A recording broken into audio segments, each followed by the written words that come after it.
Good morning, everyone. First, I want to congratulate all the winners from last night's primaries in New York, Utah, and Maryland. Democrats are one step closer to taking back the majority in November. And I can tell you, when we finally have the gavels in our hands, we won't be focused on ballrooms, algae-filled reflecting pools, golden arches, or UFC fights. Instead, unlike Republicans, Democrats will be laser focused on making America more affordable. Let's take a moment to reflect. Republicans have been in charge for 18 months, and what do they have to show for it? A big ugly bill that ripped healthcare and food assistance away from families just to pay for tax cuts for billionaires and corporations, tariffs that have driven up costs for consumers and small businesses, violent mass deportations that have upended American communities, and a failed war in Iran that has driven up the price of gas and groceries. This isn't a successful governing record, it's a record of broken promises. This is a House Republican majority that will be remembered for the incredible damage that they have done to our economy, driven by misplaced priorities and blind loyalty to Donald Trump. The American people sent Republicans to Washington for one clear reason: to lower the high cost of living. But in return, what did they get? They get a president who says he doesn't think about Americans' financial situation and that he loves inflation, and a corrupt administration that is profiting off the presidency while working people struggle to make ends meet. These aren't just bad policies. This is a refusal to put American workers first. And while House Republicans ignore Americans' kitchen table concerns, Democrats are facing them head on and will do everything we can in our power to tackle the cost of living crisis that Republicans have created. It's now my honor to introduce the Vice Chair of the Democratic Caucus, Ted Lieu. Thank you, Chairman Aguilar. Inflation is up, grocery prices are up, utility costs are up, housing prices are up. We have a bipartisan housing bill that both the Congress and Senate passed. There was supposed to be a big signing ceremony today in the Capitol, and then all of a sudden, Donald Trump decides he's not coming to sign the bill. Well, why is that? Did he wake up on the wrong side of the bed? Is he unable to stay awake today? What's causing him to chicken out again? Is it Taco Wednesday? Or is it side effects from a drug? We don't know. This erratic behavior of the president is very concerning. He has trouble staying awake at multiple White House events and cabinet meetings. He has clearly some weakness in one of his arms. He's got swelling in his hands. And the White House needs to come clean. What we know is there's a report saying that one person in America got this special new drug. It was a 79-year-old person who's very high profile, and this drug can only be given to someone under the compassionate use provision, meaning you do that if someone basically has a terminal illness. So we need to know, did Donald Trump get this special drug from Eli Lilly? And did he get it under that provision? And if he did, why is that the case? The White House needs to come clean and tell the American people about Donald Trump's health. Now it is my great honor to introduce our field general, the great Suzan DelBene from the state of Washington, the chair of the DCCC. Thank you. Good morning, everyone. And many thanks to Chair Aguilar and Vice Chair Lieu. Today in caucus, we gave an update on the work being done to take back the majority in November. We started with a conversation about how the data reveals one emerging consensus from the public. The American people are souring on Republicans' broken promises, and they are ready, eager, in fact, to reject them in November. House Democrats are consistently ahead on the generic congressional ballot on the issues that voters cite as top priorities: inflation, cost of living, healthcare. Donald Trump and House Republicans are underwater, and our voters are motivated. In a recent analysis by 2026 House primary elections done by the Washington Post, they found that Democratic turnout has dwarfed Republican primary turnout by more than 4 million votes. This was true whether the primaries were competitive or not, in toss-ups or deep red seats. And the higher turnout numbers are pacing well ahead of 2018. It's clear that we're on track to win in November, and Republicans know it. It's why, and really the only reason why, they're going to such desperate, awful lengths to rig the midterms in their favor. Their push for new gerrymandered maps, despite the fact that the American people across the country hate it.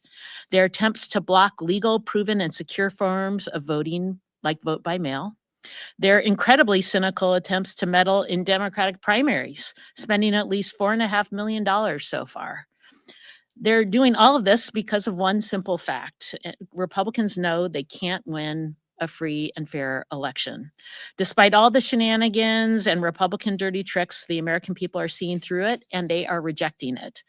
They aren't just rejecting Republicans, they are choosing Democrats, as the Washington Post analysis shows. Part of how we're going to win in November is the contrast our candidates are creating on the campaign trail every day. And that starts with holding Republicans accountable for the big ugly bill. Next week will be 1 year since that awful bill was signed into law. And in that time, Americans have begun to feel the pain from it. 5 million people have lost their health care already. More than 770,000 children have had food assistance ripped away from them. Rural hospitals have closed or cut critical services. While the wealthiest few saw massive tax breaks on April 15th, hard-working families did not. It's no wonder that the big ugly bill has become one of the least popular pieces of legislation in recent history. Every vulnerable House Republican voted for this monstrosity, and we're going to make sure that every voter knows it when they cast their ballot. From roundtables, rallies, visits to food pantries, and ads, Democrats are taking the message to the people throughout this summer. And unlike House Republicans who have been hiding from their communities all cycle, House Democrats are talking directly to the American people. Democrats are in the strongest position yet to retake the majority this fall, and come next year, we will have the gavels and be in control of the House. Thank you all for joining us today, and I'm going to turn it back to Chairman Aguilar. Questions? Max and Andrew? Thanks. Obviously, we saw Adriana Esquivel in the election last night. Dan Goldman, two incumbents, members of the Democratic Caucus. Mayor Mamdani and DSA groups have backed the challengers from becoming Congress. Can you talk about the dynamic here? What New York City Mayor is doing, attacking members of your own caucus, and what is your message to Mayor Mamdani after the election results last night?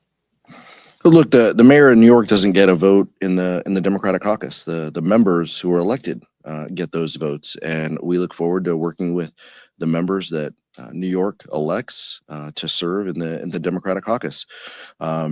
But the path to 218 isn't through those districts that the mayor endorsed in. The path to 218 into Democrats getting rid of the chaos and the insanity that we see is through districts like New York 17, where Kate Conley got through her primary and is going to beat Lawler. I mean, that's what this is about. I understand the interest, believe us, we understand the interest about these races, but our focus, our agenda is 218, and nothing that the mayor did helps or hurts us getting to that number. These are members who are going to be in the Democratic caucus.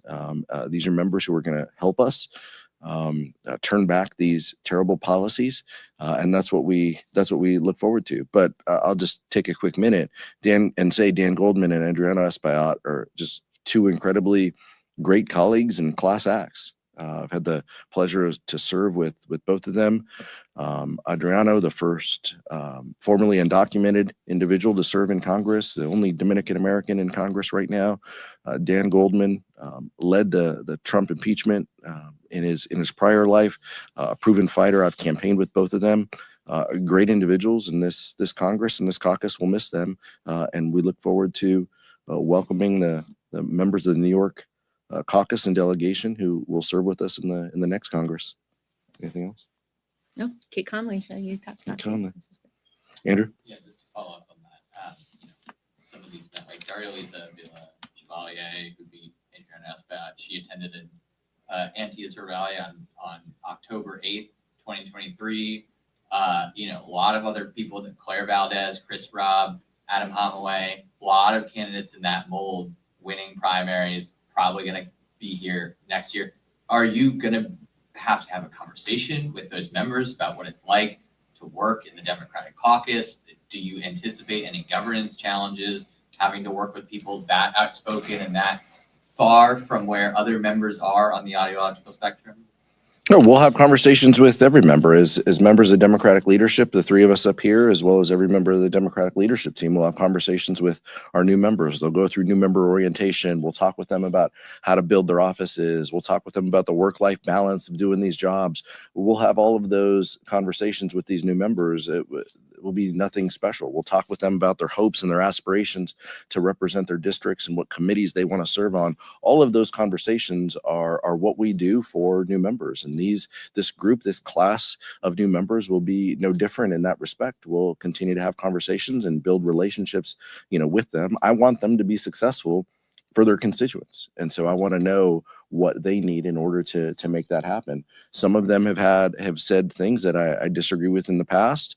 And the mayor himself has said that some of these candidates have evolved in their views. We take them at face value, and we look forward to building a relationship.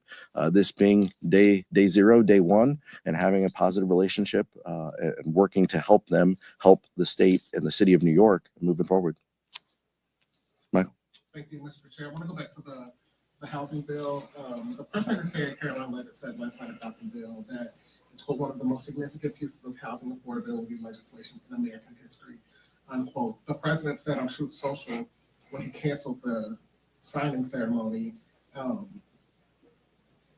that it is Little consequence? Minor importance.